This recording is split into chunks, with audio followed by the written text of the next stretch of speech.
Revo white kit. I thought it was going to be a really good idea until I discovered how many bits the kit's in, and then you start to think, maybe I should have paid the extra 20-25 quid. Welcome back to the channel. I'm Slotcar 2021 and this is the Revoslot build video.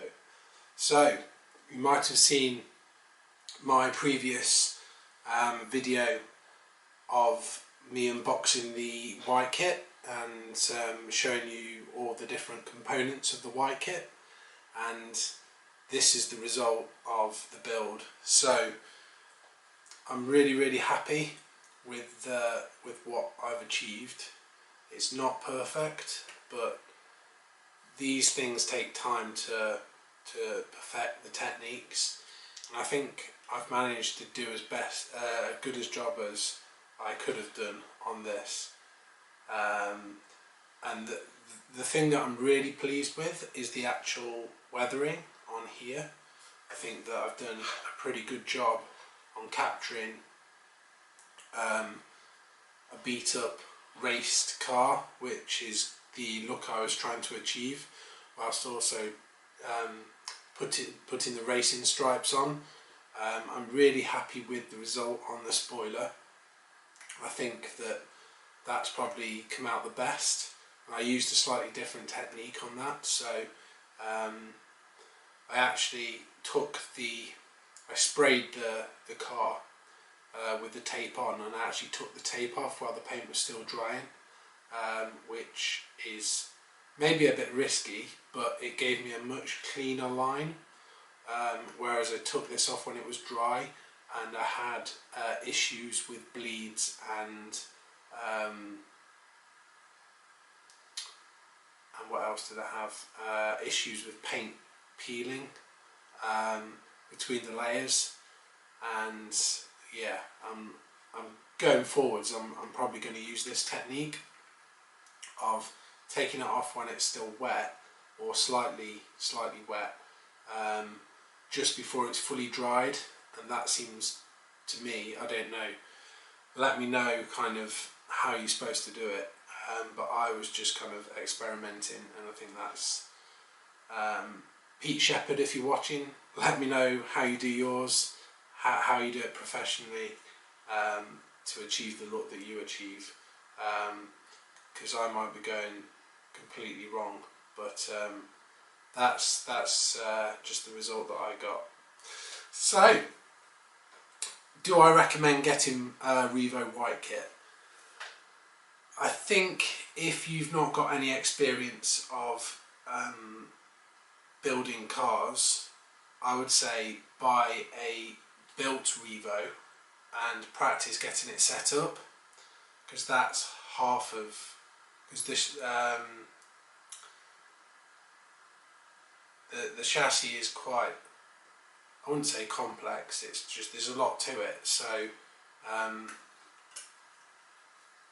you actually need to set all the screws up with the motor pod. This isn't set up yet. What I found was that the actual motor is loose on the mounts, and I don't have the correct hex driver to be able to tighten those up yet, so it's all kind of loose. So my next thing that I need to do with this car is true the tyres, because at the moment the actual ride height is quite high. The guide is sitting down in the slot, but the car is pointing down, so I need to level off and get the back end down. So I just need to true these tyres up and get the car sitting lower to the track, put it on track and do some testing to set the car up and get it going round and see what lap times I can put out. So that's what I need to do next. I expect that in the future I will be showing a video of this going around the track and setting up the car going round. Unfortunately it doesn't run on my home track because it's got a wood guide, and it's quite a deep guide, and it catches on the bottom of Scale Electric track. So there are two different guides. One guide will run on Scale Electric. It's a bit like a slotted guide, so it is fairly deep still, but I wanted a wood guide in this, so that's that. And just want to say, if you're painting cars, I know Pete from Trackfans TV has also said this, these are great for doing that. So this paint stand allows you to set the car body at different angles, and this clips on inside the body, and you can tighten this up so it doesn't flop around all over the place. So you can tighten that up there, and from there you can pop the body in, and it clips the body, and you can then alter the angle to spray. So that's been really, really useful. I know before I had issues when I built other cars where I didn't have this, and what ends up happening is you get paint collecting around the bottom where it sits against whatever you've been painting it on. That's not ideal, because then the paint kind of creates a seal against the surface, and you're not going to get a good result doing that. And one of the other things that I found was that when you spray in a car, especially with the spoiler around here, it was good to be able to tilt the body and get into all the areas that I need to get into, properly cover and give good coverage on the car. So that's another thing. So these are really cheap. This is Revoslot, fantastic, good customer service from them. I actually got this and it was missing one of these rubber washers, and they sent some out straight away, so I was able to get up and going with the painting. So fantastic customer service, and I would 100% recommend these. Very sturdy, very solid, and it's going to be a game changer if you're building cars and spraying cars. You're just going to get a better result. You can also add to this by getting a turntable, so you can actually turn the but this actually turns pretty well, if you can see that.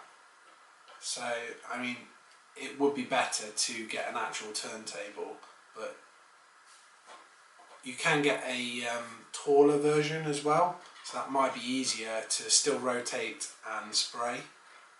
I don't know if that's a design feature, that it spins around like that, but yeah, fantastic, must buy. So what other projects have I got? So I've got a Scale Electric conversion, so I'm going to save that for another video, but I've got the chassis. I just need to get all the running gear and decide what components I'm going to actually have in the car. I'd quite like to do a Penelope chassis from Pendle.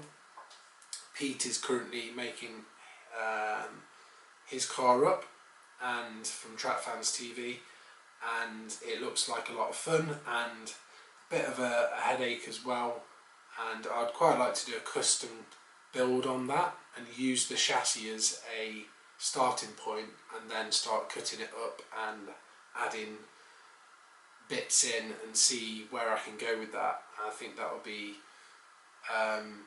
kind of a good scratch build project, rather than trying to do it completely from scratch.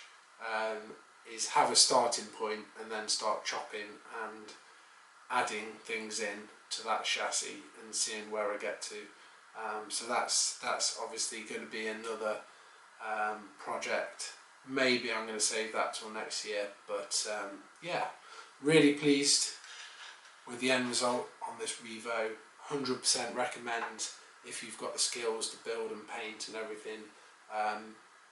picking one up because they're less than a scale electric car, which is absolutely mind-blowing to me. To think that you can get the quality that is a Revoslot for less than a scale electric car. But there we go, that's kind of how it is these days and where we're at. But yeah, okay, until next time guys, don't forget to tune in to the podcasts, mag versus non-mag, that's the question. Okay, take care, see you later, bye.